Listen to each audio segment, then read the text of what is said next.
It is the Matt Mosley show. And man, it's a tough one. It's a tough one. I mean, I would like to at some point wonder why I just surround myself with poor defensive teams, why I have to weekend after weekend spend so much time with Bears and the Cowboys. And I'm not talking about Chicago, although they looked pretty bad yesterday as well. But the Baylor Bears and the Dallas Cowboys. Welcome in. Great to have Scotty with us today. And we've got a lot to get to. And there's a lot to react to. And I just today, a lot of times, since it's so fresh, I'll go Cowboys first and then ease into Baylor.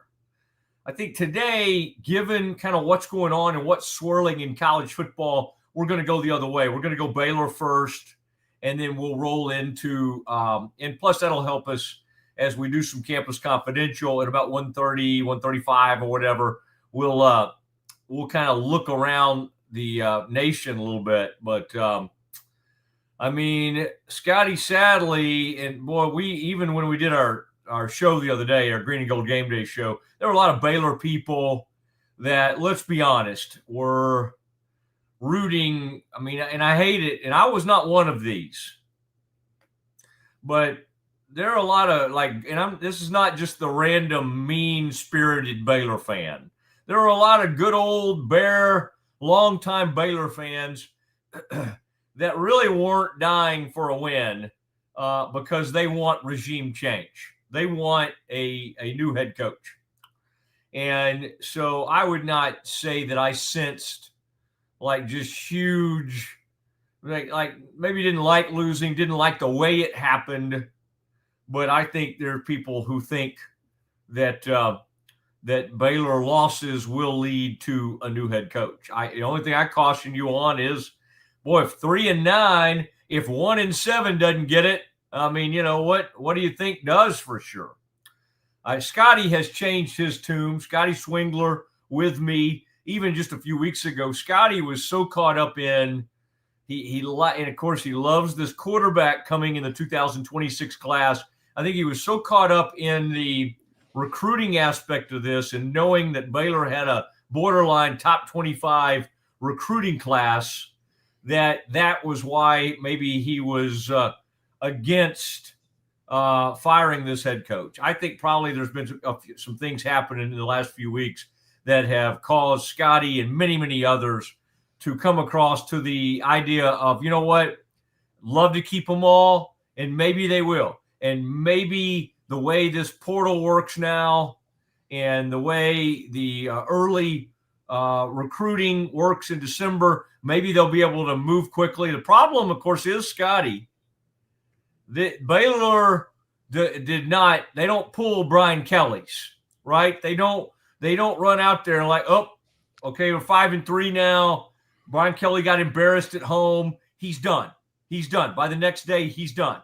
And that's I don't know what's right and what's wrong, but Baylor's reluctance to do things in season probably prevent them maybe from having enough time to, get an early jump on who's going to be the next coach, trying to keep the recruits in the deal. And again, you could lose them all anyway. You could fire Aranda today.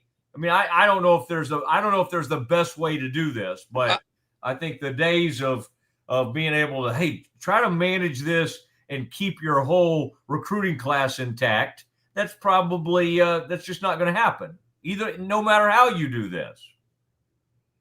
Yeah, I have some thoughts on this. So I've heard several people say this, Matt, that, well, Baylor doesn't fire coaches midseason. But if you look at football, Matt, Baylor hasn't and I want to be careful how I word this. Baylor has not had to traditionally fire a coach since Guy Morris. That was a long time ago. Bryles got fired in the spring amidst a report and a scandal. That was a unique circumstance, clearly. Otherwise, he never would have gotten fired at Baylor. Then you had an interim. Then you had a coach leave for the NFL. So I don't know why we're acting like there's a playbook here that Baylor has always adhered to. Well, I think Last it's time just they had to, I think we understand Baylor's sensibilities well, and the way Baylor, like we think Baylor will handle this. then to go back to what you said a second ago, you said I don't know if there's a right or a wrong. The answer is there is not a right or a wrong. There is no protocol, and clearly some of the best football programs in the United States of America, including LSU, think that it's advantageous to go ahead and make a move mid-season. I've also seen people throwing around the phrase, what should be done immediately.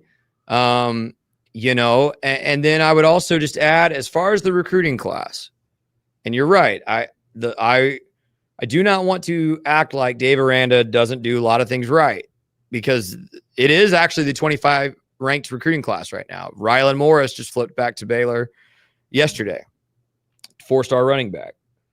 He liked what he saw. He liked what he saw with the Bears. I think he liked that a current running back's father was popping off on Twitter about a transfer, and that running back liked an Instagram post about Aranda potentially getting fired. I think that might have had something to do with another 4-star running back flipping back to Baylor. Who knows? Yeah. But here's my opinion, Matt, and it's just my opinion. I think if you want to make the best not only of the 26 high school recruiting class, but the transfer portal opportunity, it sends a positive signal to make a move, to call what happened over the last month unacceptable, and get a lead on hiring someone. So the moment, because Matt, I don't know if we're going to break this down today or maybe later this week. I'm not convinced Baylor's going to make a bowl game. Baylor will not be favored against Houston or Arizona. Or who do we play immediately after UCF? Utah. Baylor's not going to be favored in any of those games. And Baylor needs 2 more wins to reach a bowl game. So I want if Baylor moves on from Coach Aranda, I want that coach named as the head football coach the week after we lose to Houston at home to end the season. And that gives that coach a full month and a half to salvage what he can of this great recruiting class, to pitch his vision, to get active with guys that might end up in the portal. By the way, you don't even have to wait that long. I seem to recall Texas Tech hiring Joey straight from the Baylor staff, earlier that season. And he literally was in town and attending games and watching them from the press box or whatever was going on with a few weeks to go. I mean, you could do that. I mean, I think the firing, if you're going to fire Dave Aranda during the season, needs to happen perhaps heading into that bye week, that you could let him coach against UCF. I mean, to a certain extent, if you're thinking you're going to do it, you should just do it, right? Yeah. It shouldn't really be about.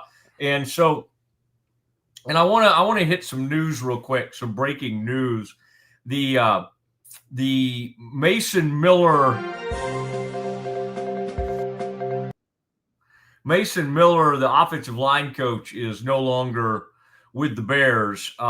We'll hear some from Dave Aranda today at his news conference. And I don't think this is like Oklahoma State, where they sent Mike Gundy out to do a news conference and they fire him the next day. I think Dave Aranda will be coaching against UCF Saturday.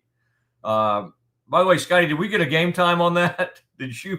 I've been taping some other things. We did. It's as we could have predicted, 11 a.m. All right. So that means no parade for us, unless we want to. Maybe does it start downtown at like 8? I'd have to get like a quick look at it and then fight my way over to be on set. And Scotty will start at 8 a.m. with his part of the pregame show, and then homecoming. And Scotty, good luck. I mean, we've had some moments this year where we've had our eye on some guests, and they're just for whatever reason not attending that week. And generally, homecoming is a great time to get a guest. But, this is a little different with the team playing like it is. We're thinking this game may not have a huge crowd, so we'll see. I think we're going to have to find the older player, Scotty, who just shows up and is used to some really horrible Baylor teams over the years and shows up no matter what. All right, that's going to be the need. That's going to be kind of the player we could get on the set. But this does not allow us to watch the homecoming. But here's where we're going with this. Mason Miller, the offensive line coach, is no longer on the staff. And I think people's immediate reaction, and this is why I'm kind of glad I've gotten better about Scotty not like just immediately feeling like I got to sound off on everything, because I think the immediate response was he scapegoated another coach. Here's another scapegoat. Here's a list of all the people scapegoated. Now, again, you can take it or leave it, but Dave Aranda's explanation was that this was a personal decision. This was a personal thing going on with Mason Miller in his family, and he wishes them the best and loves them. And this was not a firing because the running game isn't going well and the O-line isn't playing well. Because, again, that would be pretty silly, because we could pick out about 7 other areas of the team and we'd start firing guys, and we would start with the head coach. You'd start with the head coach. So it makes a little more sense that whatever's going on with Mason Miller is like a personal thing. But I did notice, Scotty, some of our compadres and longtime friends out there in the stratosphere, out there in the internet world, were immediately like, "Oh, he scapegoated another coach."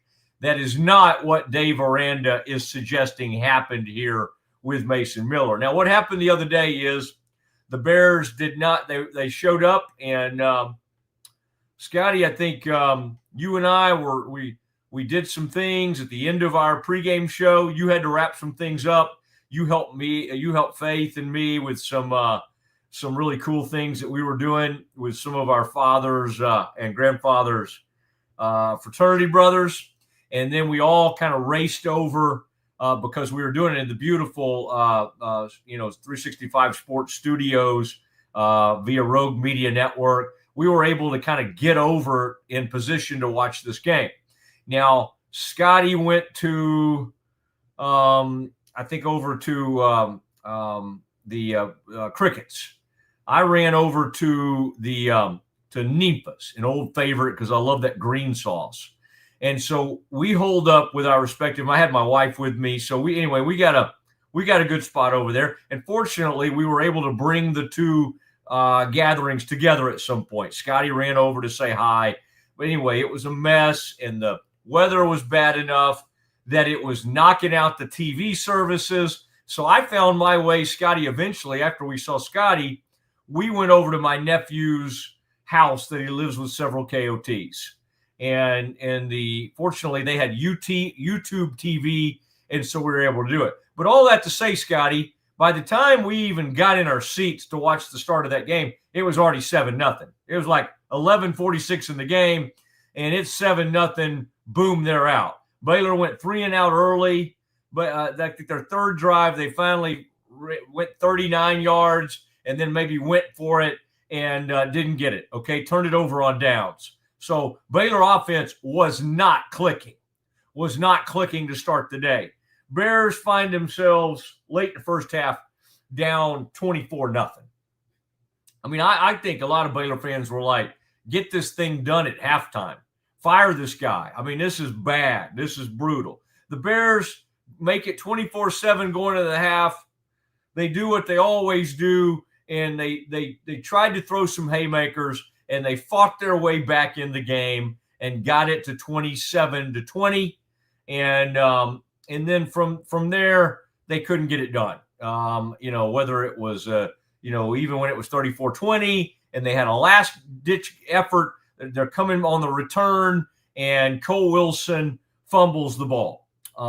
And they jump on it. And so it was a mess. And they end up losing that game 41-20. Scotty, how many times can you watch a team fall down this much. Now, there have been a couple of miracles this year. They were down 31-17. They came back to beat K-State. They were down by about the same score and came back and they beat SMU in overtime. I mean, they've had some miracle comebacks this season, but Scotty, they were down by the same score, basically 41-20, and had some kind of ridiculous comeback, and they lost to TCU. Same thing here. They come back, make it 27-20, and end up getting beat 41-20. I mean, how much can you – like, we're watching the same game over and over, which led me after the game when he gets up there and talks about we're a good team, we're a special team, blah, blah, blah, blah, blah. And I just tweeted, rinse, period, repeat.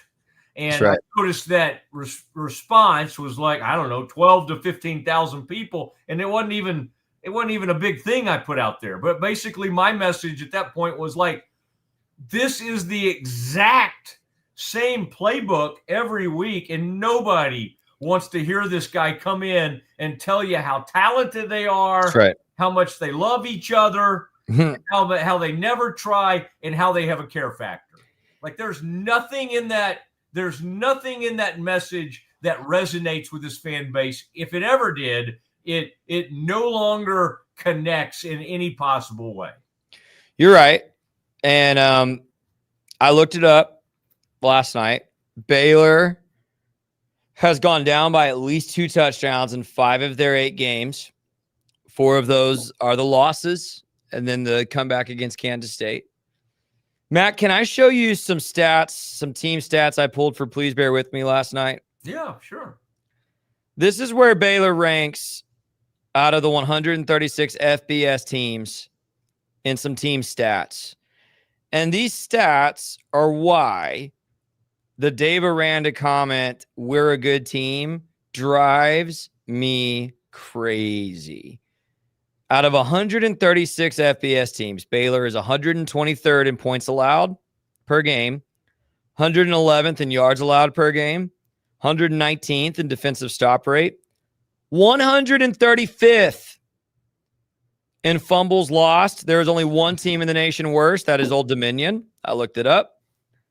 133rd in turnover differential, 104th in penalties per game, and 92nd in penalty yardage per game. Matt, that is not a good team, man. And I love them. I root for them hard. I love those players. I think there's some real talent. But those rankings amongst all, not amongst Power 4 schools, amongst FBS schools, the fact that you are the second worst team in terms of fumbles ahead of only Old Dominion, that is not good. Yeah. And it's more than not good. It is ugly, man. Atrociously bad. Unacceptably bad. Now let me say this, Scotty, and it's awful. And I think most times, kind of like with the Cowboys, what have we done this year? Well, it's mostly all on the defense, which Dave Aranda is the head coach of the defense. He is the acting defensive coordinator. He's the play caller. But yes, there are some things the offense does poorly. The plus minus thing is awful. Talk about the turnover differential. There's something I've been thinking about, Scotty, and I wanted to bounce this off of you and share this with you. I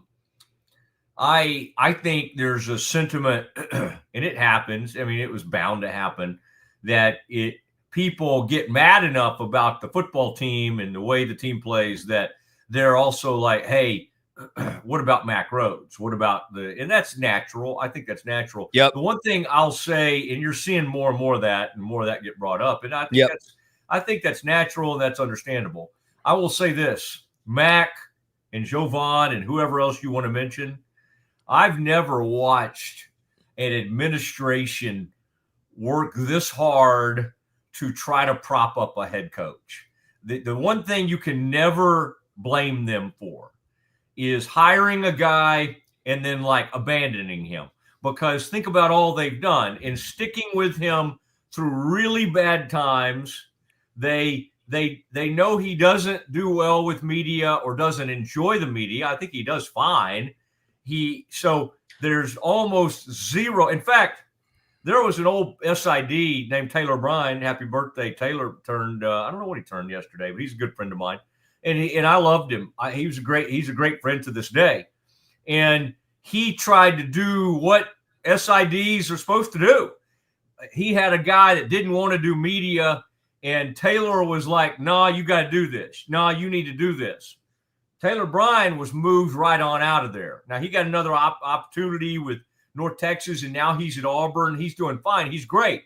But he got crossways with some of the people over there. One of them's not there anymore. Over that, for like trying to make Dave Aranda do his job, like trying to get him to do normal things. And then they brought in a guy, Brent Ingram, who's really good too. And he's tried. But again, they've all been instructed to, I mean, when we talk about doing right by him, think about it. Dave Aranda has just plowed through OCs, DCs. He's had to elevate himself. He's had to demote Pallage. He had to fire Ron Roberts, his own mentor. He blew out one point. He kept a lot of the defensive coaches and like blew everybody out on offense, right? Just a few years ago. So there's a long list. And all they do, Scotty, is they keep bringing him NIL money, right? Okay, whether it be Jeremy Fudge or the Fosters or whoever, here's what we're going to do. We're going to take your NIL. This is after the horrible 2003 season. We're going to take the $2 million or whatever it is, and we're going to get that up to $6 or $7 million.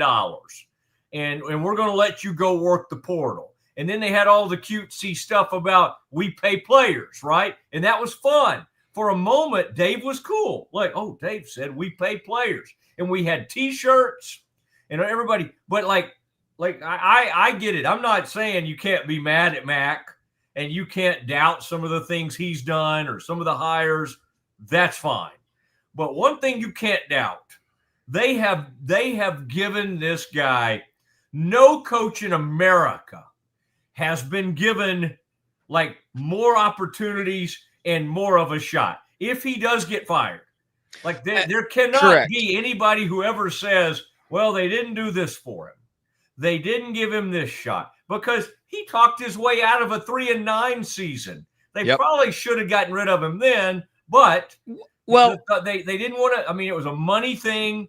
He had a long extension after the 2021 great season. He got a big extension. He got big money, and they didn't want to have to pay all that. And plus, he convinced them, hey, what about all these defensive backs? Oh, man, Carl and Caden. And, man, where are those guys, by the way? Where are all those defensive backs? That was one thing he did is he held on and kept those guys from going in the portal. And are any of them any good? Was Jenkins in that bunch? I thought he was kind of older. I don't even think he was in that group. It was supposed to be Caden and Corey and Carl, and we hadn't seen nor hide nor hair of Carl Williams. You can't get him on the field. Yeah. Matt, this is one of the damning things about Dave Aranda to me, and I think I mentioned this last week.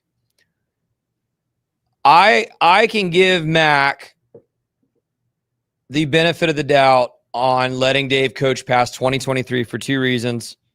He was 2 years off a championship, and I think that should get you a little bit of leash. And he obviously screwed up the NIL thing, and he owned it, and he pivoted, and every program was figuring out NIL, and so I understand the thought process to keep him. What I won't understand is if Baylor misses, and I think it's likely at this point, if Baylor misses a bowl this year and there is not a change, then I think the questions about Mac become way more pertinent. But what's damning about Dave Aranda, Matt, is it's not just 500 record. It's not just that this program has had no identity since Joey McGuire left. Let's just name it. That's the truth of the matter. It is also that no high school player who is committed to Baylor out of high school under Dave Aranda has been drafted. And we're in year 6. So to answer your question, Caden Jenkins' best year was as a true freshman. I don't know what's happened since. There's a ton of factors that go into a player's development. I think Paul Gonzalez is one of the best DBs coaches working. But something's happening, Matt, and he has not improved. He has regressed. No. And the bottom line is, again, the only players Dave Aranda has put in the NFL out of Baylor, and by the way, none of them are playing. Petrie and Bernard are these huge success stories. They mostly developed under the previous staff. They were recruited by the previous staff. Yeah, I will say Petrie that season went to a crazy high level. He did. Dave knew exactly how to use him. Yeah. Dave knew exactly how to use Jalen Petrie, and you are correct. But again, the stat is no player who Dave Aranda has recruited out of high school to play at Baylor has been drafted. It's only been guys he got via the transfer portal, and none of them are playing on rosters. They're all on practice squads if they made a team. So it's just like that. It's all the layers, Matt. It's the product on the field. It's the losses.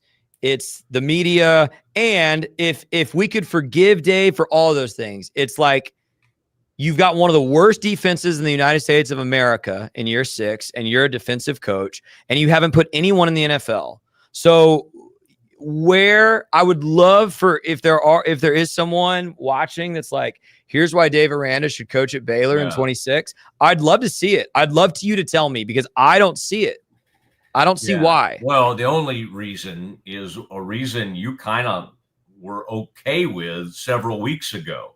The recruiting. If you thought you could keep that class intact, but I think we're past that. I think all schools are past that. You rarely, Baylor's one of the few schools that made a decision to keep a guy based on the fact they thought he could keep some things together. And he did a great job of convincing them that they had some great young talent.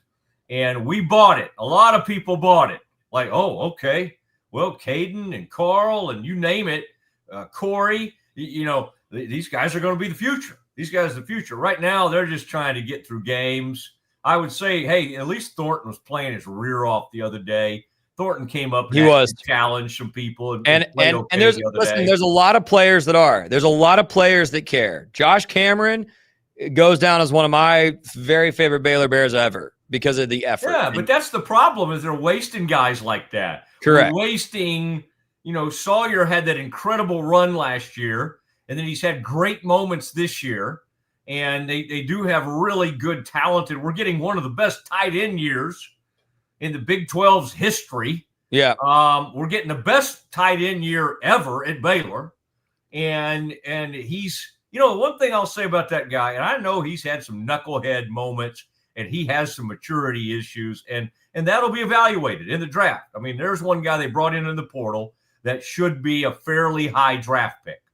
But golly, man, I didn't mind seeing him throw a fit on the sideline the other day. It didn't bother me at all. I was like, you know what? Good. Get mad. Good. Yeah. Somebody over there, because we got Mr. Stoic.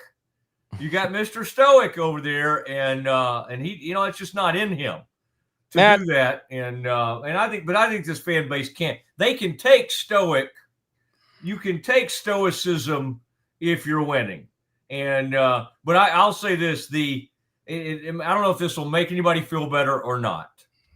I've had conversations, and I'm not going to get too specific. Baylor has, if you think about it, Mac has not been doing interviews, and he in the past has done plenty of interviews, and he comes on with me constantly. Baylor has kept him during this season. He's not, and he's about to do a lot because he's going to be, the face of CFP. I mean, this guy is going to have to maybe make a change while being the chairman of the college football playoff and then getting asked every week. But I will say the disappointment level and just the frustration level is huge. So if you think, I'll just say this, if you think the administration is like, well, we'll just let this play out and see. I think they're very, very upset, and I think change is probably in the air. This is not sustainable, and even if they somehow win 2 of the next 5 and get to bowl eligible, I just don't know how you bring him back. 4. And what'll help? What are they now? What's the record? 4-4. There's 4 games left. 4 games. Okay. Yeah. So they need to go 500 to get this done. I'm with you. It's hard to see it happening. And you could be playing for a bowl game in that final season. Is he coaching for his job, or would he basically be done at that point? I think what the telltale will be, I still think the homecoming crowd, the Bears have such a homecoming audience. Some of them are going to spill into that deal, but boy, and 11 a.m. actually helps Baylor here, because you can get the parade people out to the stadium, and then they'll all maybe leave it by halftime. So it may not look as bad as it could have looked. We'll look at that crowd, and then we'll look at that Houston crowd, and that Houston crowd could be really ugly. Will Dave Aranda make it to then? I don't know. The thing I sent you, and we'll hear some from Dave, and I want to hear, Scotty, we'll do some campus, but if you want to play this clip I just sent you, I do want to hear Dave's response to this, because Dave was asked today how he would evaluate himself as a play caller, as a defensive play caller. I am interested in playing this for you and reacting to it. All right, Scotty, I want to hear more from you and more from Dave Aranda. We'll do that next. If you want the best for your body, you want Ascension Providence, the largest sports and orthopedics group in Central Texas. Using innovative and cutting-edge technology, we're able to understand your body better than ever, delivering treatment with precision. And with our fellowship-trained and board-certified doctors, you'll receive excellent care. Work with a team dedicated to your health, wellness, and safety, so you can perform at your best. Ascension Providence, caring for Texas families for over 120 years. Drive in the fall at Allen Samuels Dodge Chrysler Jeep Ram in Waco. Huge savings and the best selection in Central Texas. From powerful Ram trucks, Motor Trend's Truck of the Year, to adventure-ready Jeeps and stylish new Dodges, we've got the right ride for you. Upgrading, downsizing, or buying your very first vehicle, Allen Samuels has you covered with friendly service and deals that make driving fun. Don't miss the Drive in the Fall event, only at Allen Samuels. Come by, let's be friends. When Central National Bank decided to partner with Baylor women's basketball, we didn't know exactly what that partnership would look like. What brings you into the bank today? For the last couple of months, I've been noticing a charge on my account, and I would like to block it. I see. So you have a charge? Yes. And you'd like to block it? Yes. I think you should take the charge. What? Yeah, I definitely think you should take the charge. I don't think you understand. Sometimes you just have to take one for the team. Is there a manager available? We love that Coach Colin is all about the team. Once we get the vocabulary down, the sky's the limit. Central National Bank, proud partner of Baylor Athletics and Baylor women's basketball. I have Mac Rhodes, director of Baylor Athletics, on the phone. Mac, can you tell Peggy why she should take the charge? Of course she should take the charge. Wait, are you at the bank again? And who is Peggy?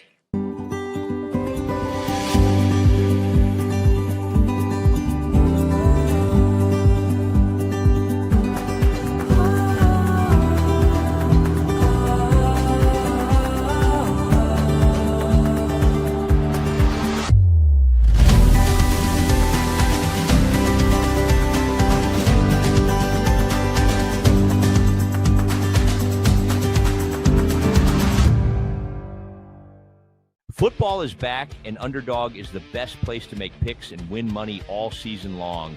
Playing on Underdog is easy. Just pick whether your favorite players will go higher or lower on stats like touchdowns, receiving yards, interceptions, and more. Get your picks right, and you could win up to 5,000 times your cash. You can play with as little as $1.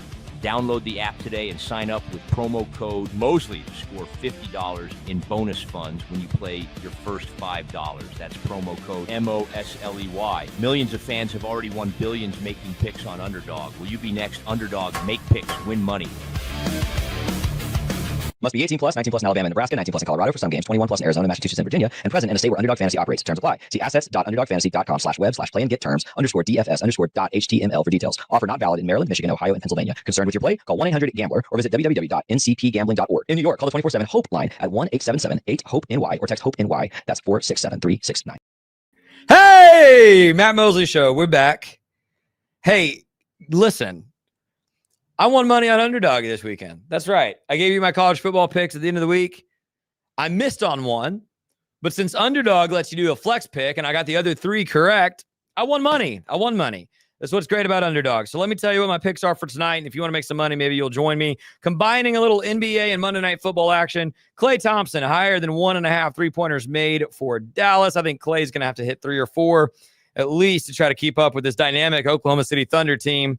Marcus Mariota, listen, I really like Marcus Mariota, and he was really bad against an atrocious Cowboys defense last week. He will absolutely have higher than half an interception against the Kansas City Chiefs. And Travis Kelce only had 3 receptions last week. It was his lowest in 6. So I'm taking him with higher than 3.5 receptions. And again, I did the flex pick on Underdog, which means if 2 of these hit, I win money. If 3 of them are correct, I win even more money. Underdog, great way to keep up with your favorite sports. Promo code Mosley. Put in $5, they'll give you 15 bonus cash just so you can keep playing. It's a lot of fun. We love it. I do it just about every day. It's Underdog Sports. Make picks, win money. Make picks, win Mosley. That's right. Oh, man. Wow. Scotty, that's good. A lot of people are going to be, we'll be getting that out to everybody. A lot of people want to hear our discussion about Baylor football and about where this thing is headed. Scotty, let's do a little campus here. And we can keep going down this path, obviously, if there's anything you want to play. And we got the 2:00 hour to keep going down this path, but it does not. I find myself, this is never good for a head coach. Like, especially with, I don't think we've had time, Scotty, to talk about, Brian Kelly getting fired at LSU yesterday. I mean, they lose to drop to 5-3. Well, A&M embarrasses them. And then he's gone last night. Yeah, that's my first story. That was my first. That is obviously the headline of the weekend coming out of college athletics. Matt, we've had at least two clear college football Hall of Fame coaches like James Franklin and Brian Kelly will both be in the College Football Hall of Fame without question. And they were fired from programs that expect playoff appearances and championships. Matt, but Kelly feels a little different than Franklin and me. Franklin had a good run at Penn State, obviously elevated them to a really good place. They were in the college football semifinal literally last season. Kelly never felt like a good fit at LSU. Do you remember that video from like his first month in Baton Rouge when he's in the gym and he's talking and he's trying to talk like a Southern accent? Yeah. And it was the fakest thing you've ever heard. And, even the way he kind of snapped at that reporter earlier this season, it's never felt very cohesive between Brian Kelly and that program. So I am not horribly shocked. And you're right. It's not just that they lost to A&M. A&M's got their best team in my lifetime. I mean, no shame in losing to them, but it was embarrassing. The fashion in which they lost. And I think Kelly's kind of persona, attitude, he's not very likable. I think he hasn't been good with media there. He hasn't been a culture fit. It's just really not surprising to see him go, in my opinion. Yeah, it's but it just shows you like what that program means, what it means to the state. I mean, if they had knocked off A&M, they were winning 18-14 at halftime. He could have kept his job. He could have kept going. Now they might have lost another game and he still would have gotten fired. But it's remarkable. And it just shows you the difference.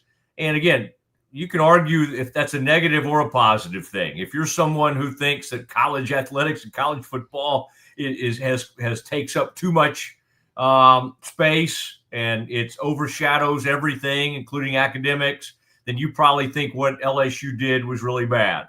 For those of us that do this for a living and then want Baylor to be great, and also while admitting that this is not LSU. Baylor is not like these programs, but I did have to get a chuckle, Scotty, of when I was reading about they apparently, as the second half was playing out and as hope was fading from that game in the suites, the donors were all having conversations about coming up with the buyout. And that is the way these things work. We sometimes think, and at Baylor, a lot of things are driven by the athletic director and maybe not so much from the board or from donors. At other places, the donors and the huge money people have just an enormous say in things. And so that was actually happening during the LSU A&M second half. They were up there talking and kind of like, okay, I'll come up with this. I'll do this. Let's get him out of here. Let's move him out. And you're exactly right, Scotty.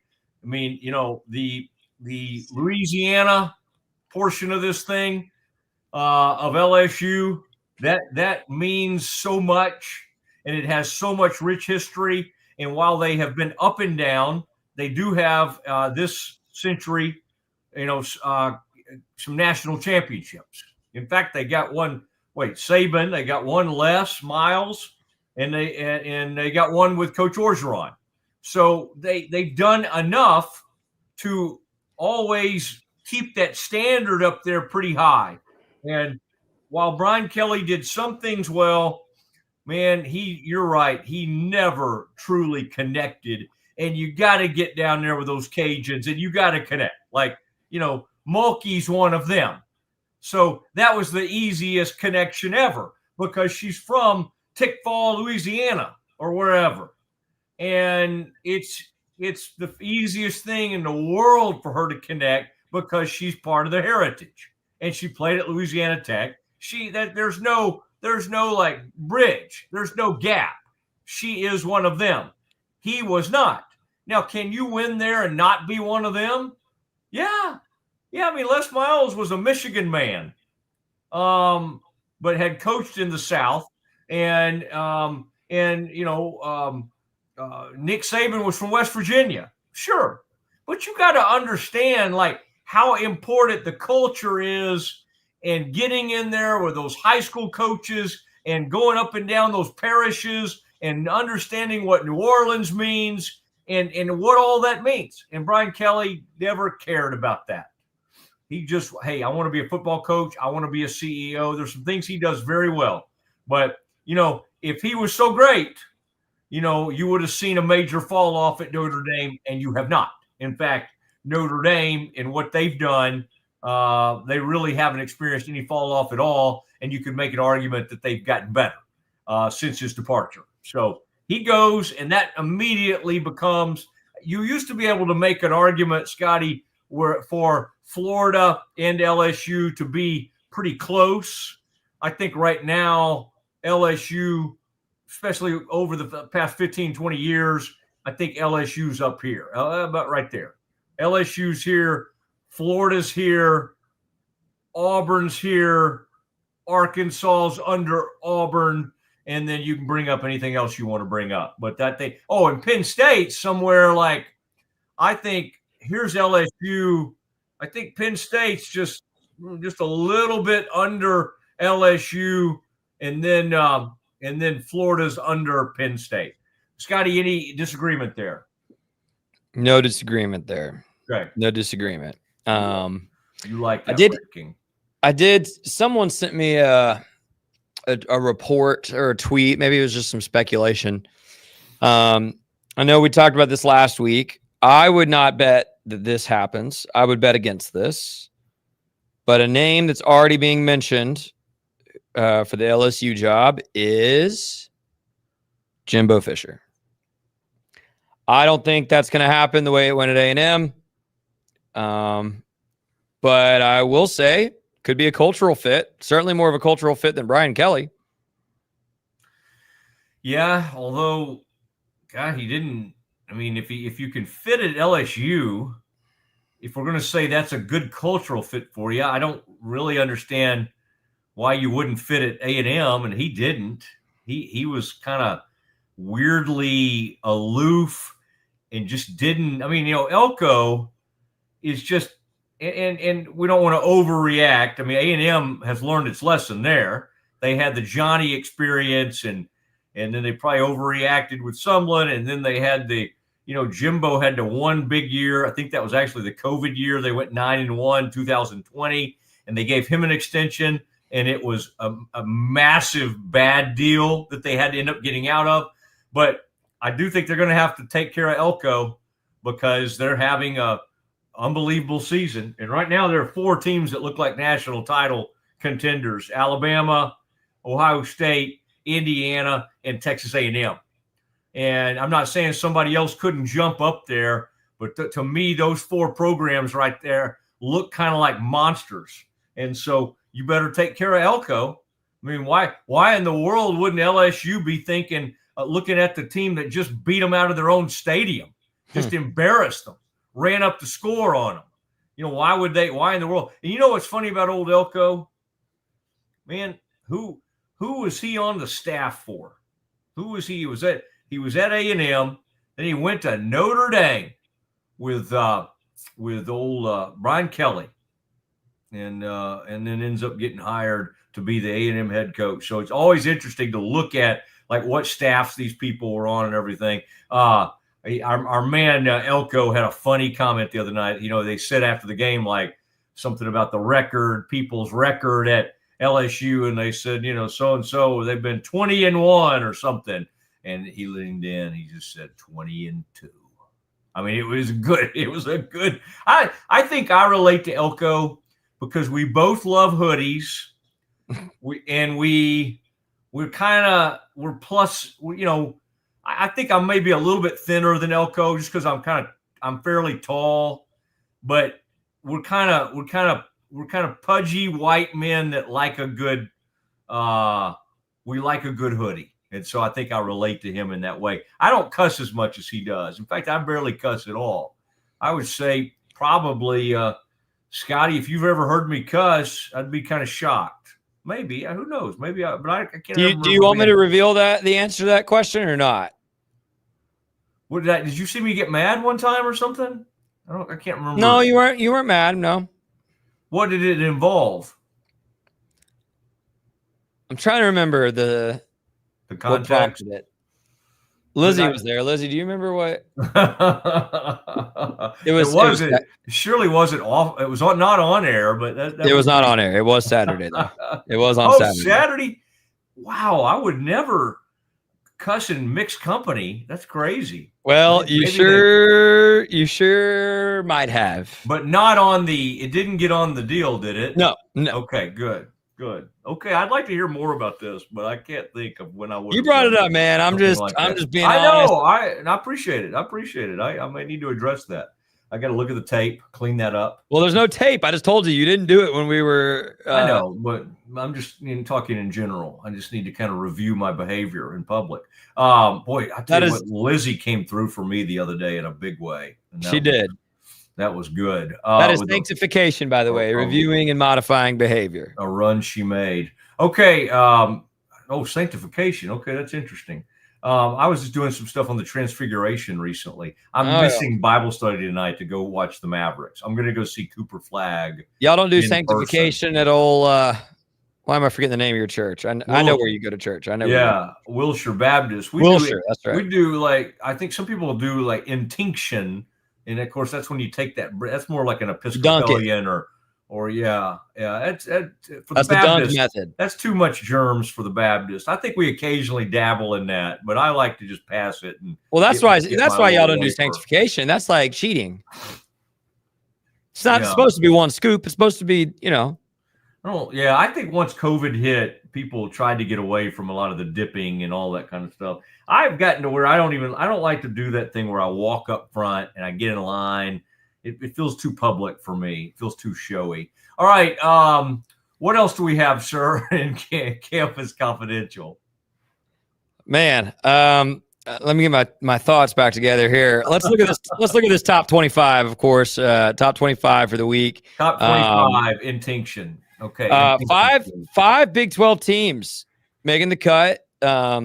That feels pretty good after it's been 2 at some points this season. So you've got BYU there tied at 10, Tech 13, Cincinnati 17, Houston 22, Utah coming back into the rankings at 24. By the way, hello, Houston Cougars. I'm going to have more to say about them in a minute, Matt Mosley. Ooh, look at those Cougars. Yeah, number 22 in the nation, 7-1. Matt, my comments on this are. When was the last time they were there? Did you see anything on that? The Um, last time Houston was ranked top 25. probably Wow. like 4 or 5 years ago. Oh, I bet I you could think Google it. under Holgerson? I'm trying to think maybe if they were like, I mean, I thought you had to go all the way back to like Kevin Sumlin. Oh, no, Tom Herman. Tom Herman had a decent run there. They would have been top 25 at some point under Herman. But after that, I'd be surprised. You know, for a while, everybody was hiring U of H coaches. You had Bryles to Baylor from there. First time since 2022. Oh. It's only been 3 years. Holgerson must have had them in the – that's shocking. And then by the end of 2023, he was donezo. Yeah. Right? Wow. They were ranked in the initial 2 polls in 2022. So you could argue that was, more preseason buzz than the team. Yeah. But anyway, my comments on this, Matt, I think in my mind there's a pretty large chasm between those top 3 teams and everybody else. I think in my mind those 3 really stand apart in terms of not only wins and losses, but how they've won, how dominant they've been when they've won. You wouldn't put Bama with those 3? Nope. For one thing, Bama is not undefeated. They lost to a bad Florida State team. For another thing, they've had to win some games close. Mm-hmm. And what's impressed me so much about IU and now A&M, IU and A&M are beating really good teams by a lot. Beating really good teams by a lot. So I don't know. I'd separate. I think Georgia is fake.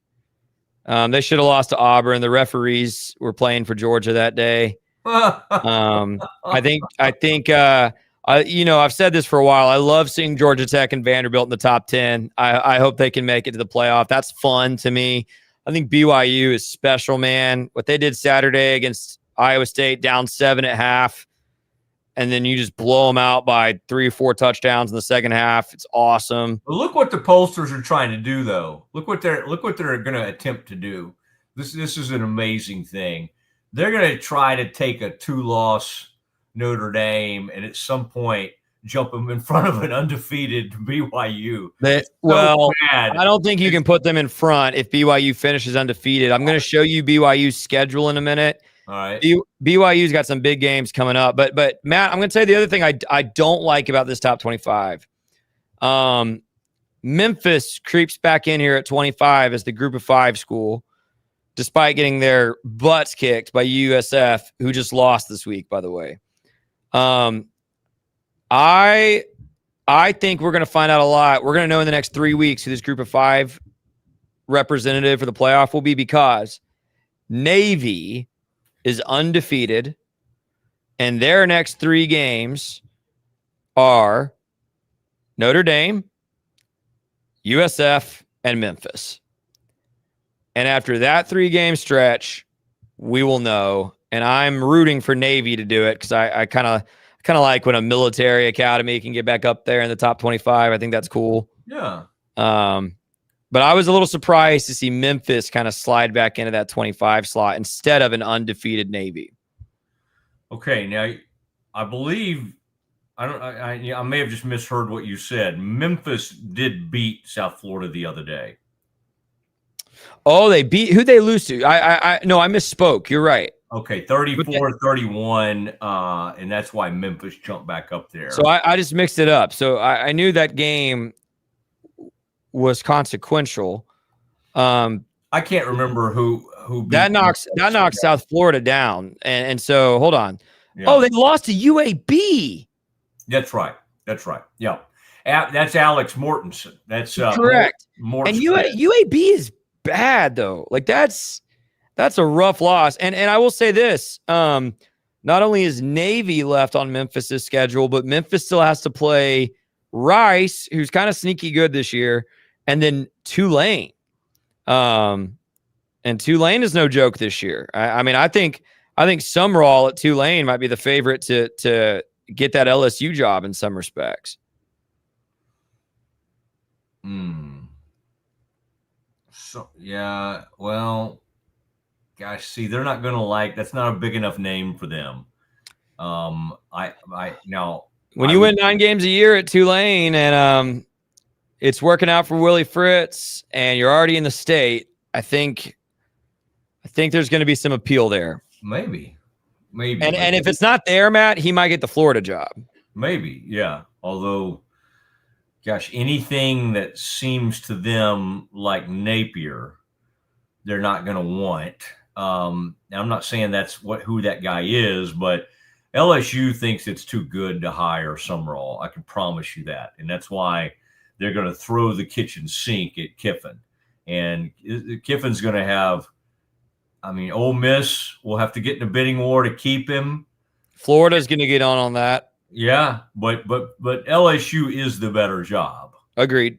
So we'll see if they can get their man. The other one, it is interesting. I mean, I think Elko will stay at A&M, but I mean, why is Elko not like a huge hot name right now? I mean, like. Is it just because people think A&M has all the money in the world? Yeah, I mean, it's kind of like someone commented here earlier. And by the way, thank you there's a lot of comments coming in today. I appreciate it. Let me find it. Someone dropped in. Willie Fritz, when we were talking about the Baylor job. Oh. And my response to that would be, I think Baylor's a better job than Houston, but why would he I'm going to show you in a second these Big 12 standings. Why would he leave Houston after 2 years being in the same conference, doing what he's doing there to try to rebuild Baylor? I just don't know if I would do that unless the money, which it could be, was just unbelievably so much better. And so for Elko, I'd say the same thing. Like, you've got the number 3 team in the country right now in the same conference, in the same kind of recruiting bed. You're already one up. Why would you leave unless the money is way better? Yeah, I think Traylor and at UTSA, who's done really well there, but it's kind of leveled off this year, and the same with G.J. Kinney at Texas State. I think there would have been a time they would have both, loved that, and still they would both take the Baylor job if offered. But they're not quite as attractive as even they were last year. Yeah. GJ's cooled off a little bit. Although Texas State, and people keep saying to me, well, everybody wins at Texas State. It's like, well, the Baylor's offensive coordinator didn't, right? I mean, they've had some guys that have won okay there in the past, but certainly Sabatal was not one of them. Well, and the other name in Texas, Matt, and it was another comment, so I'll bring it up. Boomer Lee, thanks for the comment. Eric Morris won at Incarnate Word after G.J. Kinney, mind you, or maybe right before. Won at UNT, develops quarterbacks, has a walk-on who didn't play high school football, shining for UNT. That's another name. I think he's the hot name in the state this year. Yeah. Yeah, and they've only lost that one game. Now that they put a lot into that game, and you remember you were excited about that game. We all were, and then they didn't get it done. In fact, kind of got blown out in what was their biggest game of the season at home. But I do think he's a good coach. I mean, I think the one thing we can agree on when it comes to Eric Morris, and let's just take Baylor needs to go back to I mean, their greatest times, the greatest time in the history was with Art and was with a high-flying offensive. It's just part of the DNA. It's what they need. It's to get the fans back into it, bring the excitement. Well, I really think they need an offensive head coach. And 3 of your 5 headliners, your 3 of your 5, and really now you could say 4 of your 6 with Rylan Morris flipping yesterday. 4 of your 6 headline commitments in this star-studded 26 class are the quarterback, now the running back, and 2 of the top 100 receivers in the country. So how do you keep all or at least a couple of them? Big-time offensive guy. Big-time offensive guy. I mean, I have spoken with, for Pete Souza's show, so it's not like I'm revealing private information. We did this on Pete's show. We spoke with Quinn Murphy, and he would not shut up about how excited he was to play in Spavital's offense. That's the huge reason he committed. He liked what he saw from Sawyer and Spav. So if Baylor chooses to move on, it's pretty important. And again, it's not just about Quinn. It's about Jordan Clay, London Smith, Rylan Morris. If you want to keep Michael Turner, etc. Taz Williams, man, Eric Morris is a great hire. Let me ask you another guy that's coaching in Texas right now. Is Baylor a better coaching job than SMU now or not? I don't know. I would hope so. Yeah. I would hope so. But I bet there's a lot of money there. And there's a ton of money there. We know. And you just made the playoff last year. Like I almost think, and I am biased, but I almost think the ACC, you probably have a better path than the Big 12. The Big 12, man, it is cannibalistic to itself the last couple of years in terms of every team kind of beats up on everybody. And, Georgia Tech is showing it right now. Georgia Tech was 3rd in the ACC last year. They're going to win the ACC this year. Waco, you could say, is not Dallas, obviously. Right, but Baylor, but I would say Baylor has a significant facilities edge on SMU. And I've always thought I don't know about that. I do. And I've always thought, and Bryles would say this when Bryles was here, Waco is a great place to recruit every corner of the state. You can still get the Dallas-Fort Worth kids. You can get the Houston kids. You can get the San Antonio kids. You get the Austin kids. You get the East Texas kids. Yeah. But they have done a good job of recruiting Dallas.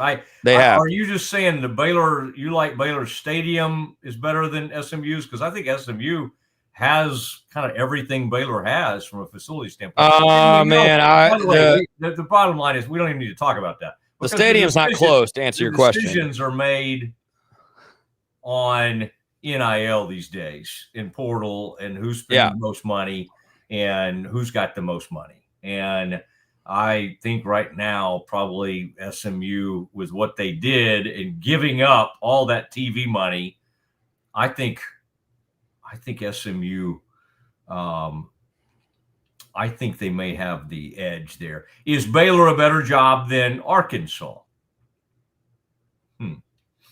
Arkansas has plenty of money. I would say no. The Walton family, they got the Tyson Chicken or Tyson Foods. They got that. They got that guy. They have enormous money. It just hasn't seemed to make much of a difference in football. The only time they were good in the Big 12, in the SEC, was that Petrino before he got in trouble. And now they got Petrino as the interim, and they're playing okay. Yeah. I don't think they're going to bring him back. No. Do you think Rhett Lashley would prefer Arkansas to Baylor? The answer is probably yes, because he played there. He has more ties to that. I don't know. I think Baylor's a great job. I don't want it to come across. It is a great job. I don't think it is. I think it is. Is it a better job than Tulane? Yes. Could Summerall, though, at Tulane end up getting a better opportunity than Baylor? Yes. Well, so this is why Kentucky guy, by the way, he's from. I think Baylor's a better job than Kentucky, but this guy has Kentucky ties.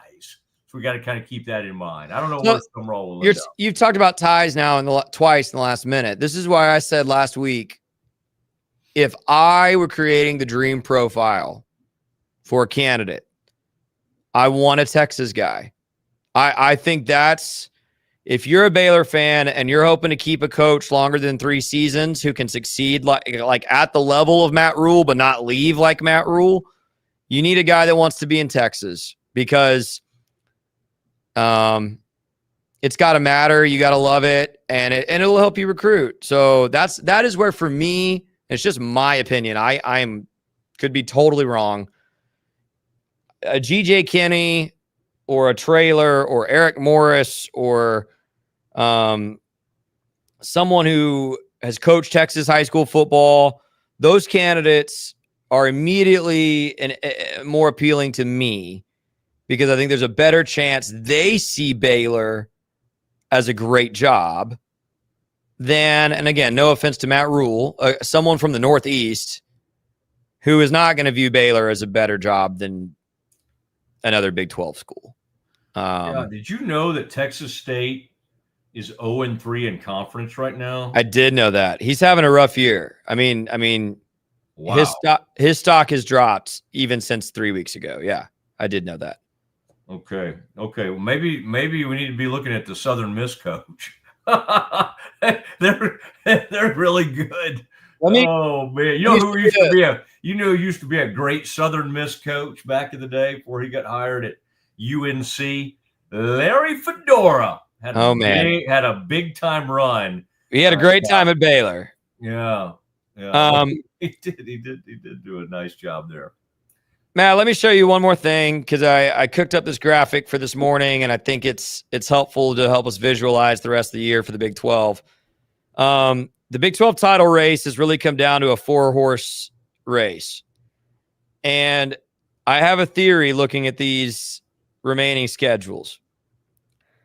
So right now, BYU and Cincinnati are undisputed out in front because they're the only 2 undefeated teams left in conference. They both have some tough teams. BYU's got to go to Tech and to Cincinnati. And TCU at home is no slouch either, although BYU will be favored. Cincinnati, I think, has actually got the toughest path here at Utah, Arizona, BYU, at TCU. Those are all winning teams. Tech, Kansas State's going to be dicey on the road. You've got BYU, and then you can coast. UCF and West Virginia Tech should beat. Matt, look at Houston's path. West Virginia at home, at UCF, TCU at home. That's the best team left on their schedule. At Baylor. Matt, I'm calling my shot. Houston is going to finish 11-1. Talk to your kids. Hide your wives. Warn your grandchildren. Prepare for it. Willie Fritz in year 2 is going to finish 11-1. I suspect that could get them into the title game, but of course they need Tech and Cincinnati to lose a couple of these games. But I really and truly, looking at these paths, I mean, look at it, Matt. West Virginia and UCF are terrible. TCU's the best team left, and they've got them at home. And Baylor's terrible. I think if Baylor goes into that game needing a win to get to a bowl or having missed a bowl, Houston's going to roll Baylor over, don't you think? Well, it just depends on what the Bears do leading up to the game. But to go along with what you're saying, yeah, if Baylor has to have it and they're sitting there with only 5 wins, it's probably a bad spot for the Bears. I look at all these coaches. It's so, it's hard. I love what you're saying. While you were talking about Houston's path, I wanted to look real quick at TCU's path and just see, because they finished extremely strong last year and they could get on a run here, but they've got that back-to-back, they got to go to U of H. They got to go to BYU in there. I can't remember which order that is. That's a really rough scene. I don't know why I don't trust Cincinnati, to your point. Now, Arizona's not good. They get to host Arizona. Arizona's 1-3 in conference. That's a real tough game for Cincinnati to go at Utah. And then BYU coming to their place and then finishing on the road at TCU. I would say that, yeah, I mean, Houston has a chance to do that. It's amazing. It really is. Now, Tech. So if we agree, Tech could get in trouble this weekend. I mean, that's a scary place for Tech. Agreed. To have to go to K-State. And then they host a team potentially that could be 9-0 they or host 8-0. They've got a bye this week. They'd be 8-0, I think. Yeah, but then wait, when do they go to? BYU goes to Tech when? I think it's next week. I think BYU's got a bye this week. Okay, their bye is sitting there. Yeah, BYU's got a bye this week. So, by the way, this was the prediction I made this morning. I think BYU wins that game. They got 2 weeks to prepare, and Tech just lost Will Hammond for the season. I think there's a really good chance BYU beats Tech. When's Morton coming back? I don't know. I just don't know if Tech. Golly, Hammond's out for the season.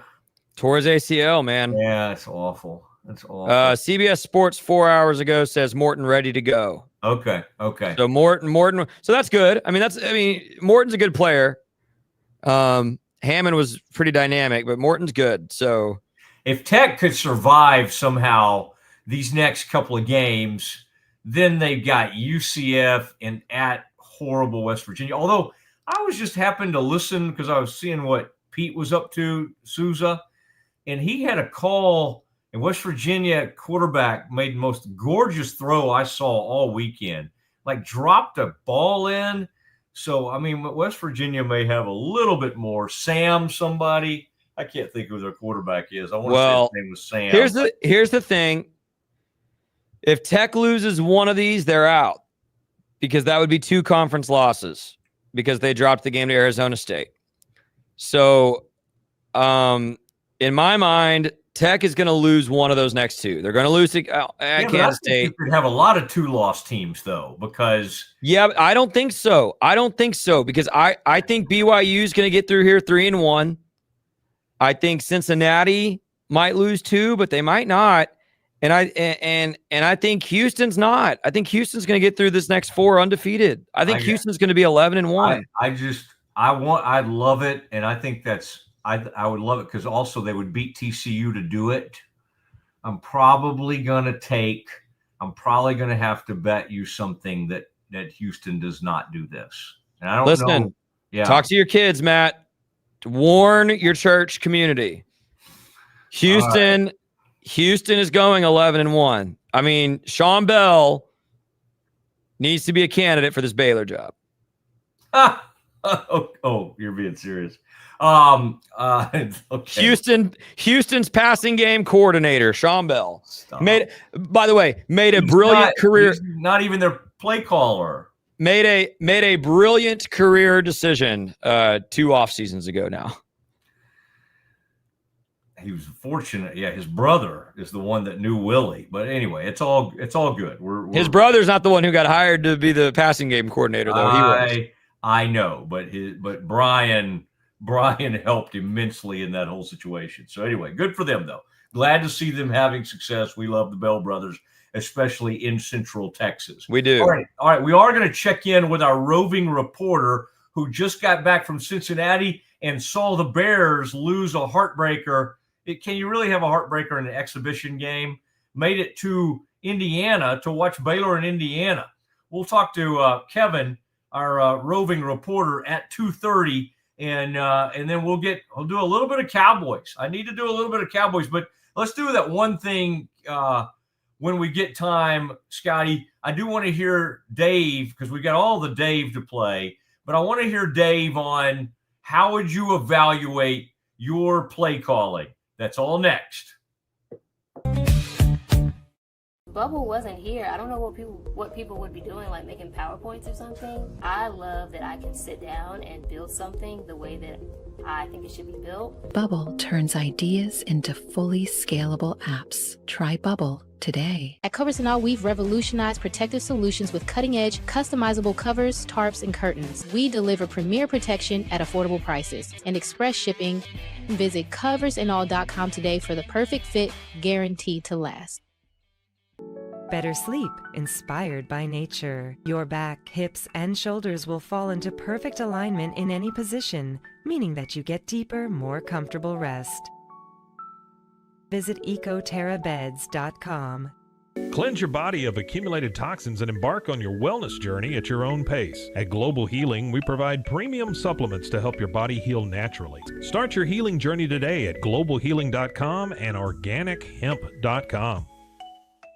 Relax with Hemp Delicious. Organically grown hemp, massively blended with delicious organic herbs, responsibly sourced for their holistic benefits. Each sip offers calming, antioxidant-rich wellness. Brewed just for you. Sip the calm with Hemp Delicious. Is your Mac running slow?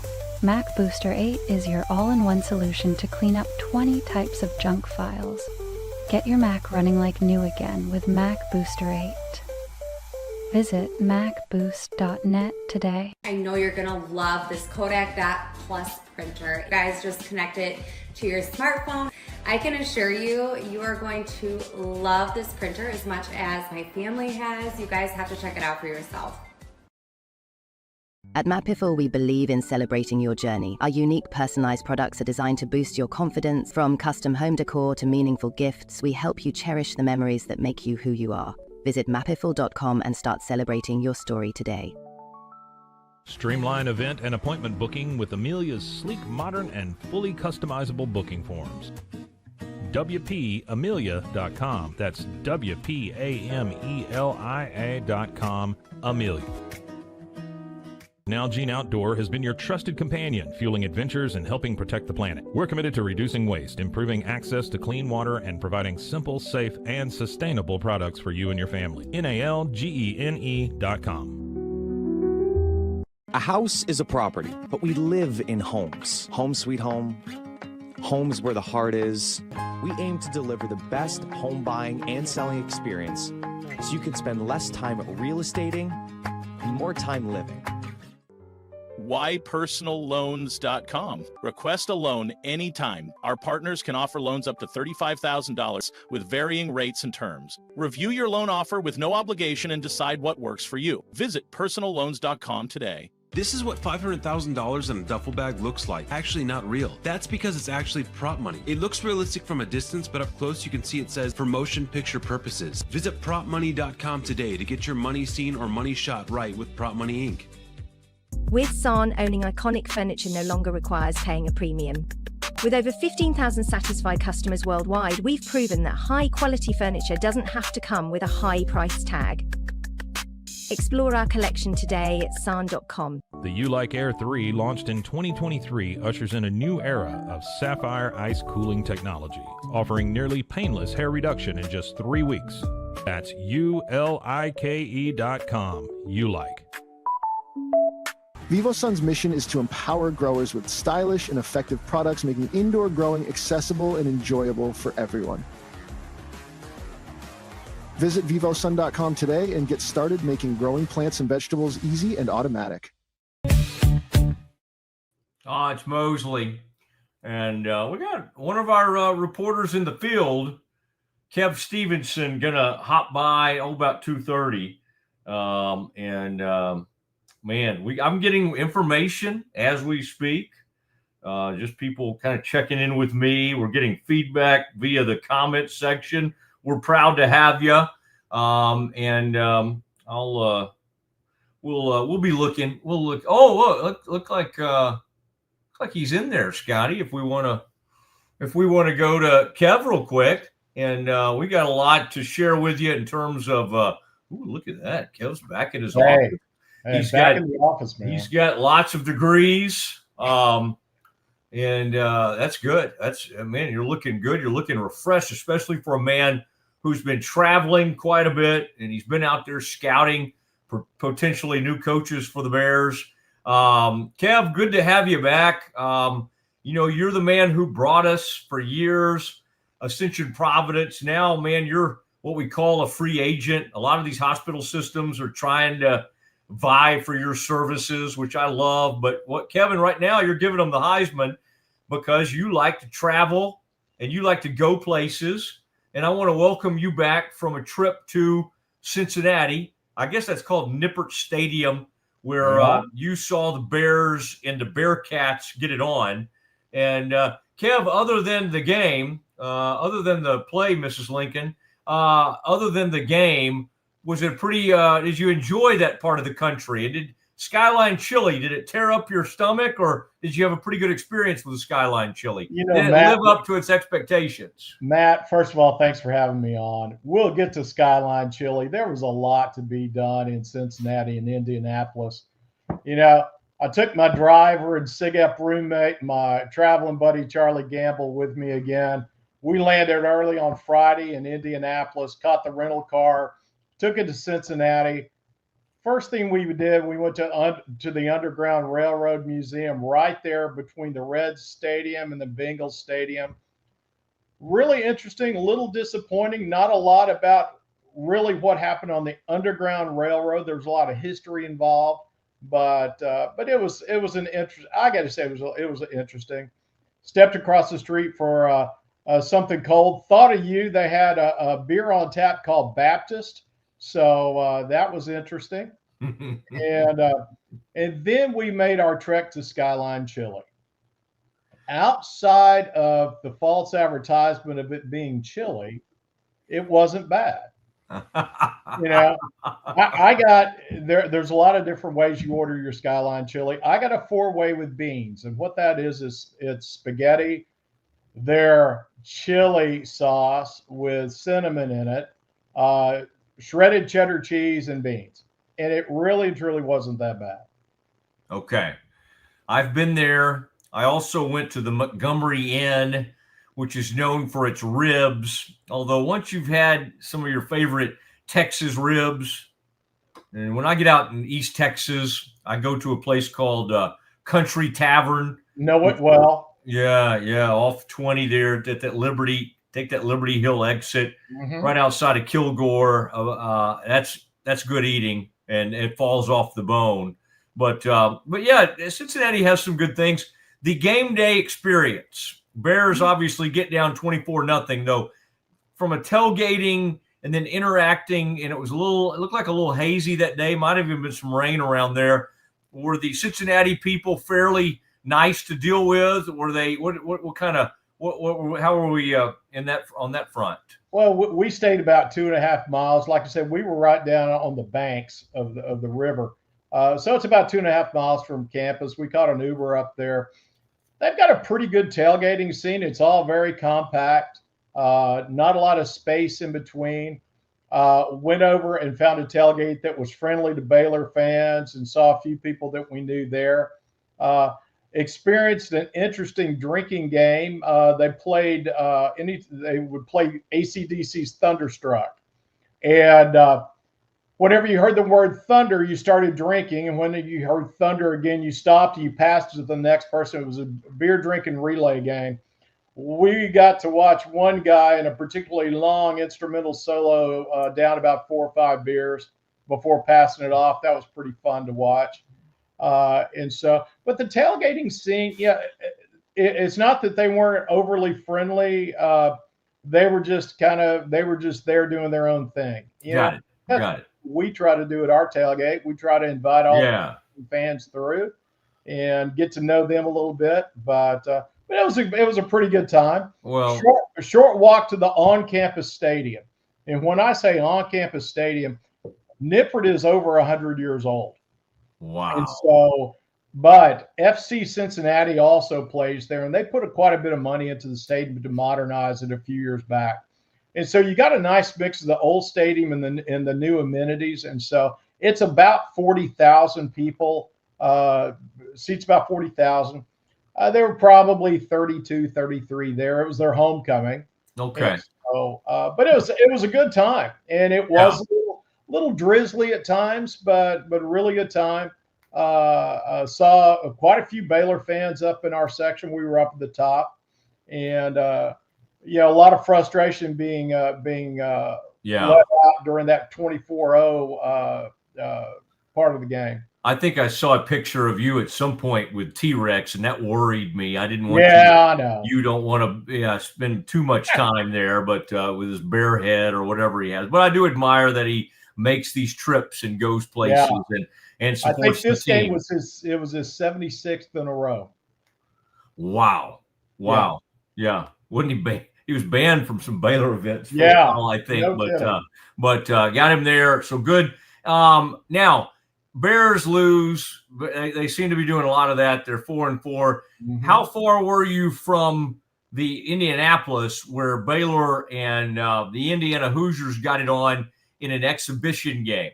Which I know that was How far a drive was that? It was a little less than 2 hours. We drove over there Sunday morning, got checked into our hotel, got downtown and parked.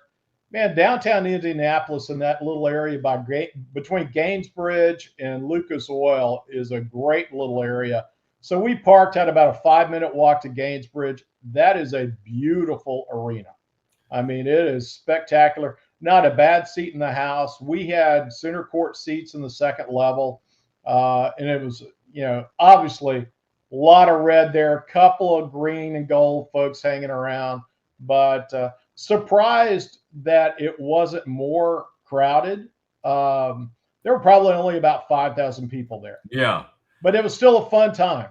Yeah. And maybe if it was on campus or something, Assembly Hall, they would have had about more. 2 hours from Bloomington. Yeah. Okay. And Bears, from what I could tell, they lost kind of at the very end, lost by 2, probably some good moments. Mm-hmm. Tunde Yesufu made some clutch buckets. The Bears shot the ball very poorly in the second half and went from having a nice little halftime lead to trailing and then kind of fought back late in the game. Did you come away, Kevin, encouraged, looking forward to basketball season? I mean, Ogbum did not shoot well. And actually about 3 different Baylor players did not have good shooting days, although obviously they showed off some of their athleticism. Cars, big-time athlete. Tunde Yesufu, big-time athlete. They're going to hopefully get Bodo back. He'll help them in the front line. But did you see enough to at least give you some encouragement for that we'll have some entertainment? Yeah, they're going to be a fun team to watch, Matt. Carr particularly was just filling it up early. You're right about the second half. We had a great lead at the half, and they just went ice cold. A lot of turnovers. That's one thing that I'm a little concerned about is the assist to turnover. I think it was we had 13 assists to 16 turnovers. That's not going to cut it. Tunde, man, he is a true freshman on defense. And so that's going to be something. It's going to improve over the year. But, I'm glad that we picked off Skillings from Cincinnati. He had a nice game. But I think they're going to be a fun team to watch. And it was really interesting because Indiana's got a brand new coach. They were kind of like us. They turned over most of their roster. And I got a couple of guys from Texas that played significant minutes. And one kid at point guard was outstanding. I think he had close to 30 points. But it was kind of funny in the exhibition. You got unlimited fouls. And so we didn't know that until their high point guy got 5 fouls and he's still on the court. And somebody mentioned to us, exhibition game, nobody fouls out. And so I'm thinking, why weren't we hacking this guy a lot earlier? We could have used some fouls to kind of slow him down. Yeah. But the Bears did come back strong. Strong rebounding. I think we outboarded them by about 13. Got a lot of offensive rebounds that just tells you, we're shooting 41%. But made a nice comeback at the end. Just didn't execute that last minute. But again, can't wait for the real season to start. I got my season tickets, so I'll be there at every game. So it's going to be a lot of fun. All right, and tell us, Kev, if you would, because you'll have the big homecoming gathering. Oh, yeah. Put a peek over there. In fact, my dad was an AK Psi, and all his brothers are going to get together. And I think eventually that became Sig Ep, what you guys were doing there in the 1980s, and so that'll be fun. But you guys have just tremendous. You got good travelers, you got great friends. You'll have a really good tailgate. So homecoming, we'll see what Baylor does on the field, but we always have a good time gathering there. Anything you can tell us about your podcast?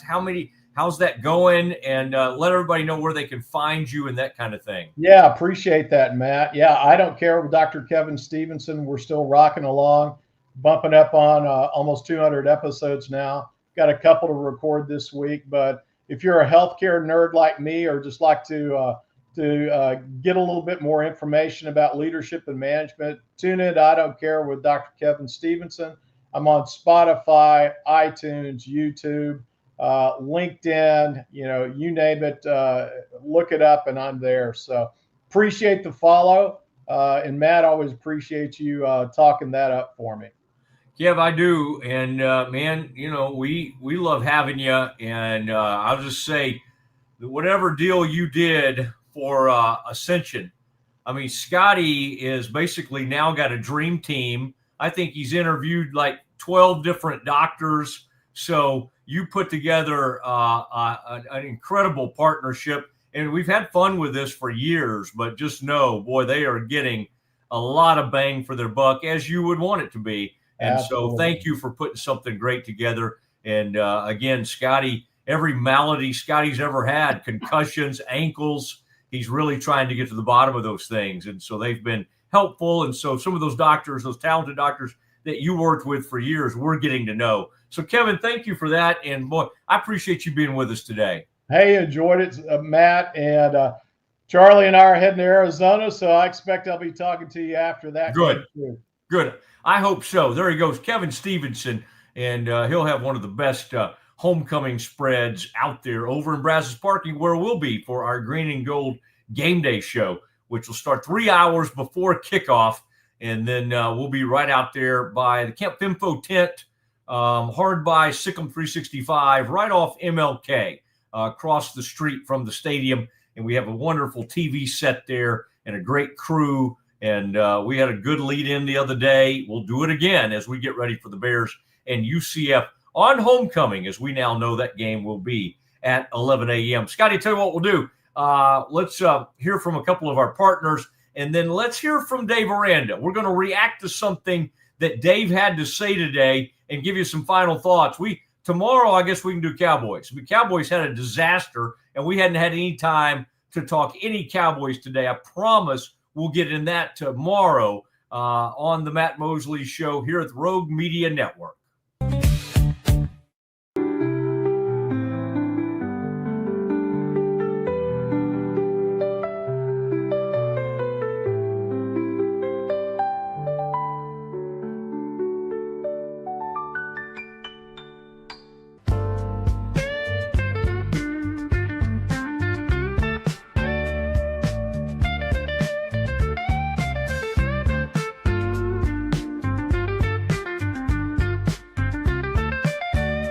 Introducing Muck-Off's classic pink bike cleaner, powered by revolutionary nanotechnology that breaks down dirt and grime on a microscopic level while protecting your bike's delicate finish.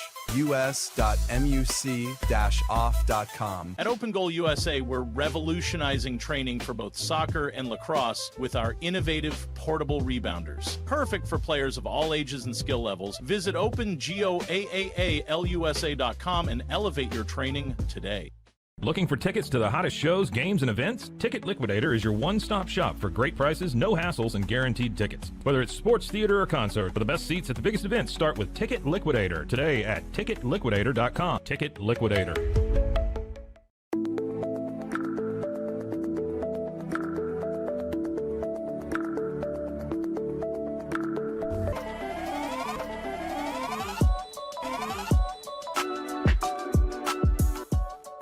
Send money abroad in just a few steps with Remitly. Sign up with your email, enter an amount, choose how your loved ones receive the money, enter your recipient's information, select a payment method, hit send, and relax. Download the Remitly app today. Hi. When Central National Bank decided to partner with Baylor women's basketball, we were hoping Coach Collin would bring that a championship mindset to do whatever she has to do to take our workplace culture to the next level. Well, these donuts are pretty good. Guys, how we doing? We're good, Coach. Craig! What are you doing? What do you mean?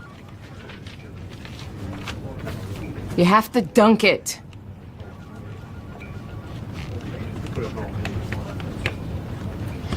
So far, I think our employees are really enjoying it. Not everything's a basketball thing. Did you say something, Craig? No, ma'am. That's what I thought.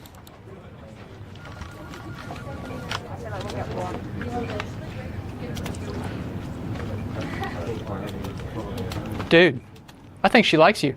Central National Bank, proud partner of Baylor Athletics and Baylor Women's Basketball.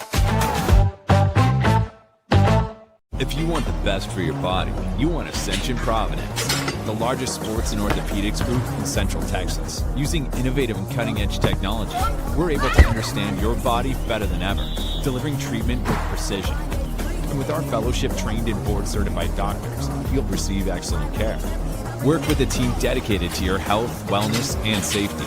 So you can perform. At your best. Ascension Providence, caring for Texas families for over 120 years. Ah, yes. The Matt Mosley Show right here on the Rogue Media Network. Thank you, Central National Bank, our presenting sponsor. And love those commercials. You see them all the time. More on the way. And we appreciate Ascension Providence, of course, Cherry Johnson, Siegmund and James Law Firm. And then, of course, Thursday, we will celebrate Schmaltz's sandwich. And we've had all kinds of people in here commenting today, enjoying the Baylor talk that we're doing, and we'll do more of that leading into tomorrow and this week as the Bears get ready to play UCF. And Bears have 4 games to get to bowl eligible, and we shall see. So lots to do, and also always love the landing, this portion of the show where we land the show, and the Brazos Landing. And what a wonderful place to stop by, watch a show. November, we'll be back doing some shows from there. We'll be monitoring things. We'll do some really cool shows and some build up to some of these Big 12 games and some of the pregame activities over there are a lot of fun. And so we love talking about the Brazos Landing, the Lindsay family, the New Orleans style bar, and then the old alligator bar right out on the water. And that's fun, especially when the weather gets nice, which it is right now, and you get just an actual bit of fall. All right, before we move into the winter, we get the nice fall feeling. It's a great thing, and we'll see you out at the Brazos Landing. Now, Scotty, we've been talking about where Baylor is in all this, and Bears lose the other day, 41-20. The Dave Aranda talking about the care factor, how much this team, how talented they are, how special they are, echoes of past seasons, whether it be the 2022 season where things started to unwind, and they had a bad ending to that season after getting it to 6-3. The following season, they go 1-7 at home. It was bad, but Aranda was allowed to stay. Money decision. Didn't want to pay him all that money not to coach.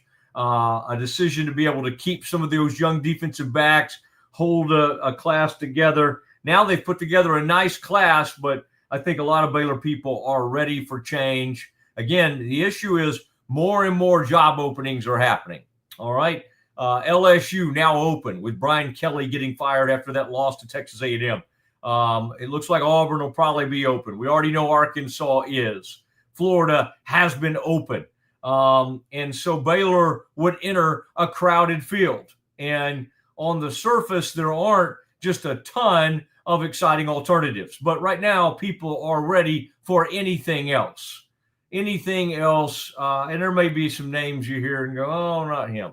Not him. You know, Scotty brought up the fact that, hey, could Jimbo Fisher, not necessarily with Baylor, but it's even come up in relation to LSU. There was a time when he was at Florida State, and he would have been somebody that they would have entertained. I think the way it ended and how poorly it ended at A&M, the way Elko's got A&M going right now, I think LSU would be kind of embarrassed to hire Jimbo Fisher as a head coach. I think they believe they can get somebody better. I think they can too.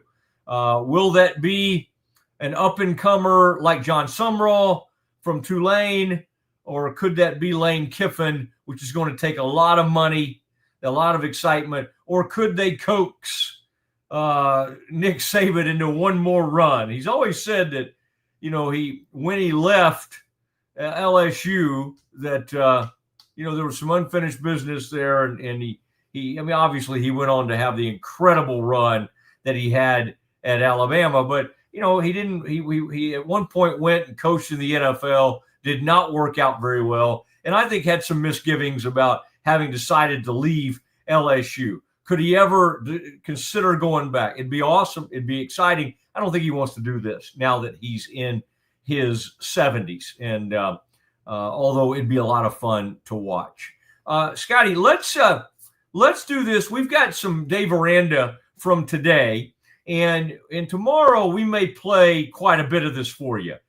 Scotty did a great job of grabbing this. They got this up on the YouTube last week. The AWS outages, the Amazon outages undermined some of what they were trying to do. But they did get it up today in terms of the live Dave Aranda press conference, and got some distressing news about Mason Miller. When we saw this news earlier today from Pete Thamel that Mason Miller was out as the O-line coach, it did look like, oh my gosh, he's firing his O-line coach. Give me a break. Give me a break. But Dave Aranda addressed that and did say it was a personal reasons that Mason Miller is leaving the program, and that they love him and that their hearts go out to him. So we know Mason Miller a little bit. He played at Valdosta.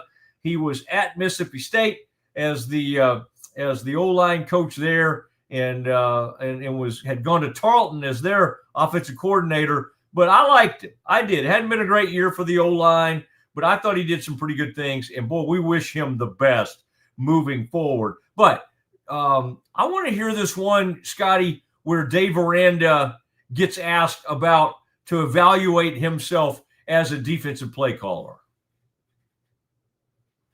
One thing that maybe we can point to, or maybe it's multiple things, as to why the defense has, in my view, seemingly regressed as far as even scoring defense goes year by year. Yeah, I think it's been trying to find consistently to where, if it's a run play, it's less than 4 yards, what's the structure? Just this year, we've moved through some structures to try to be able to get it to where we can play fast and adjust to all the things we got to adjust to. Every year's kind of been different. I think we've, a run play for us has been 7 yards. You watch other people, it's been 4 yards. And so to get it to where it needs to be 4 yards has been a task we haven't completed yet. Okay. I mean, if that's some kind of evaluation of how he's doing on defense, that's pretty incomplete. It's not much to that. We're trying to this. We tried 3 layers or whatever. We're of course we're doing that. We're looking at the things, working really hard, trying some things. Wow. Hey, by the way, I wanted to pop in and give a shout out. Roy Ogletree is the reporter who asked that question, and he's been a friend of ours here at Rogue Media. Has come on Pete's show a few times, and he's a buddy of mine. So I actually tweeted at Royden before the show today and said, "Thanks for asking him that." I'm glad someone there was asking him to maybe take a little accountability for that side of the ball. Yeah, and if that's what accountability looks like, I mean, I mean, it was sort of a confusing. I don't think anybody got a whole lot out of that. Of course, we look at it. And there's some grades. It's real serious.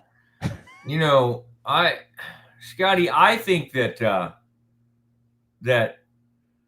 Baylor,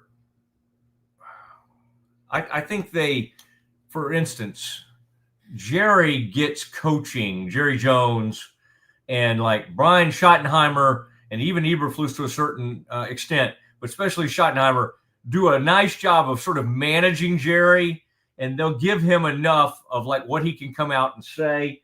You know, Baylor in the past, Mac has been great to visit with, and he used to do Smokey's show every week.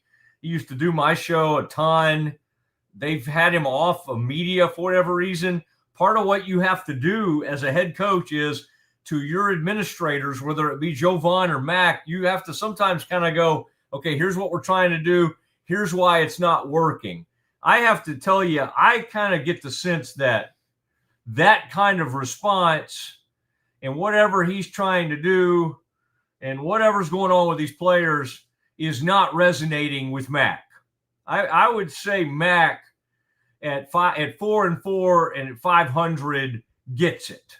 Okay, is not like, well, we'll just kind of let this play out. I think Mac is in, yeah, let's do everything we can to help this guy. But he's also kind of like what I said earlier, Scotty. It's also like what's got to be going through his mind is we have done everything.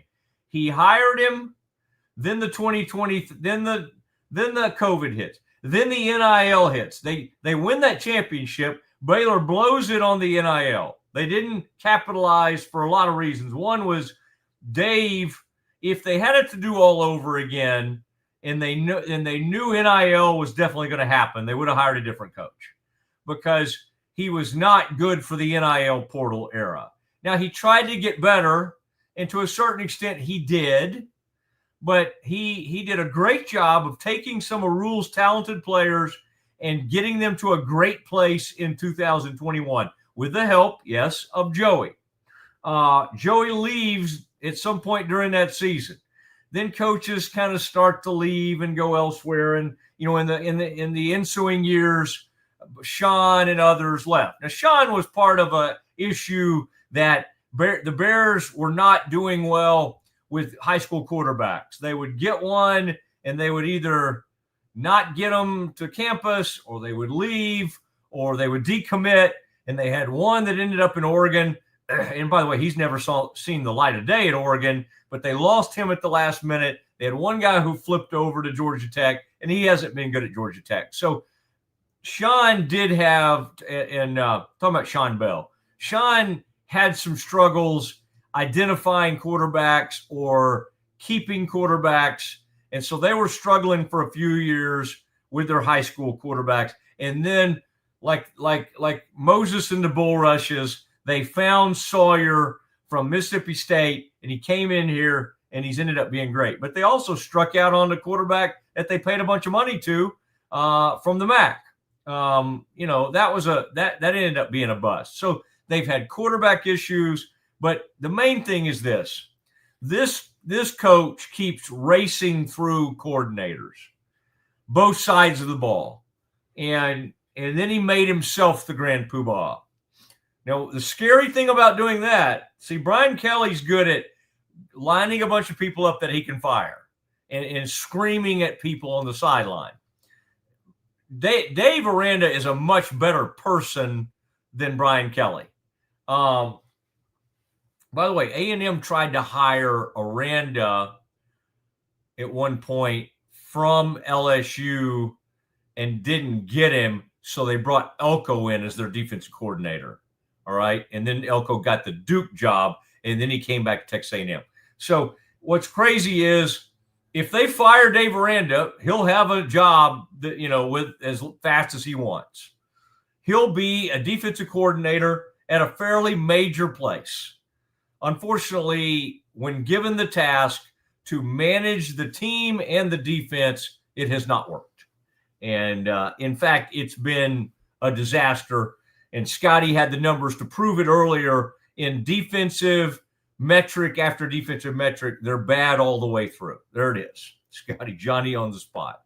And then they turn the ball over, they fumble, and they don't get takeaways. There's so much bad about this defense. And it's just almost impossible right now to make an argument for bringing Dave Aranda back. Now, what if they somehow won out and got this thing to 8-4 and went to a bowl game? Well, he's probably going to be okay. He's probably going to be okay. That just feels like the impossible task right now. They did it last year. They had a great win streak and they won 6 games in a row. Right now, they're just flopping around. They're not good. They don't have an identity. I mean, what is this team's identity? I mean, it was the passing game, Sawyer, the receivers. It's certainly not the run game. But last week, first half, they just slopped around, got down 24-0, and then had to go into miracle mode, which they can do, to get it back to 27-20, and then they couldn't do it from there. Okay, and then so there they are. And I'll just tell you this, though. This Mac, from what I can tell, is like crazy fed up, which is good because the whole fan base is. All right, what you wouldn't want is your AD kind of like, hey, we're okay. Y'all be patient out there.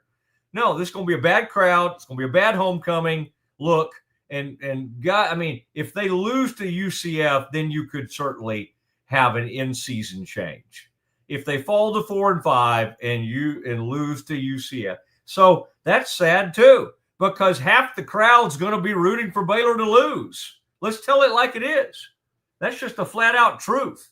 They're going to be rooting for the Bears to lose, and I'm not talking about these people on the Sick'em 365 message boards.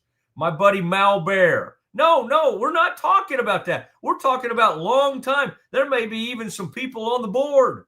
There may be some people, the Board of Regents may have people out there that are wanting a change so badly that they would be okay with the Bears losing. I hate it, but that's the truth. It's just the flat out truth of where this thing is right now. Thank you, Scotty. Great graphics. Scotty's had his hands full. I mean, I don't know. I may start trying to ask for some days off. Our man Pete has to travel a lot. He's a man in demand for all these things, but Scotty's doing the show just as much as Pete lately, the old Pete Souza show. But Scotty's doing a great job. I appreciate it, Scotty. All your great graphics, all your great audio. And this has been the Mosley Show. We'll plan on doing it tomorrow at 1 o'clock straight up. Everybody have a tremendous afternoon and evening. Watch Game 3 of that World Series. Get you some World Series. Good night, everybody.